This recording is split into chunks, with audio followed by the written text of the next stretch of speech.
7h40, Nico Sadiaga, c'est l'heure de retrouver Jean-Michel Apathy. 7 mai 2017, Emmanuel Macron était élu président de la République avec 66% des voix face à Marine Le Pen. 7 mai 2019, c'est-à-dire aujourd'hui, 2 ans ont passé. Quel bilan peut-on faire de l'action du président? Alors, Jean-Michel c'est Apathy. toujours difficile. Et si on essaie d'être objectif, prenons les cotes de popularité et de confiance d'Emmanuel Macron, parce que ça existe depuis 40 ans dans la démocratie française et tous les présidents de la République y passent.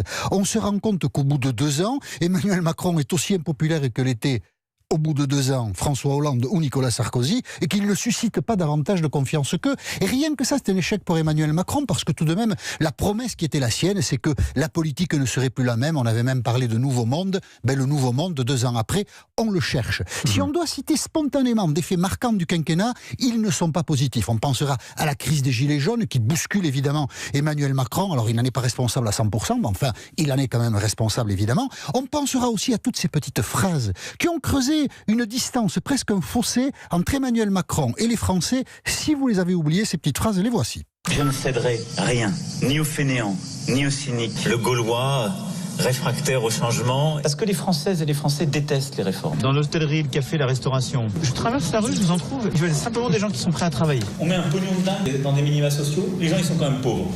Bon, et encore, on n'a pas tout mis. Mais enfin, il est revenu là-dessus. oui, il est revenu, il a regretté, il a dit j'ai mal évalué tout ça, la force du verbe présidentiel. Oui, mais en même temps, il nous avait dit en 2017, vous savez, j'ai beaucoup réfléchi à la fonction, mes amis. Ben non, il n'avait pas réfléchi assez. Et ça, alors ce sont des détails, mais des détails qui pèsent lourd dans la balance, parce que le regard que portent les Français sur le président devient du coup négatif. Et évidemment, ça dans le bilan, ça pèse. Et puis, il y a l'affaire Benalla aussi, qui l'a beaucoup bousculé. Il y a des points positifs, puisque c'est un bilan, évidemment. Le chômage, par exemple, a baissé depuis 2 ans. Pas beaucoup, 9,5% de chômeurs par rapport à la population active début 2017, 8,8% aujourd'hui. On peut dire aussi que la croissance se porte pas mal, que le déficit, au moins pour une année, est plus ou moins maîtrisé. Donc il y a des points positifs, des réformes qui ont été faites aussi, Code du travail, SNCF. Mais dans l'opinion publique, rien de fondamental, d'important ne s'est passé. Et quand on regarde l'opinion publique française, il y a toujours une dépression qui est là, une dépression française qui nous distingue vraiment des autres pays européens et qui traduit une méfiance vis-à-vis de la politique. Un quinquennat, c'est 5 ans.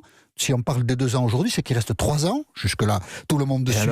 J'espère. Ce qui peut renverser la tendance, en quelque sorte. Il y a des réformes importantes qui s'annoncent, les retraites, la fonction publique. Sans doute sur l'écologie, Emmanuel Macron en fera davantage dans les 3 ans qui viennent que dans les 2 ans qui sont passés. Il a notamment évoqué hier des mesures pour lutter contre la disparition de la biodiversité. Il y a là sans doute des choses à faire. Donc, en 3 ans, évidemment, il y a une capacité d'action.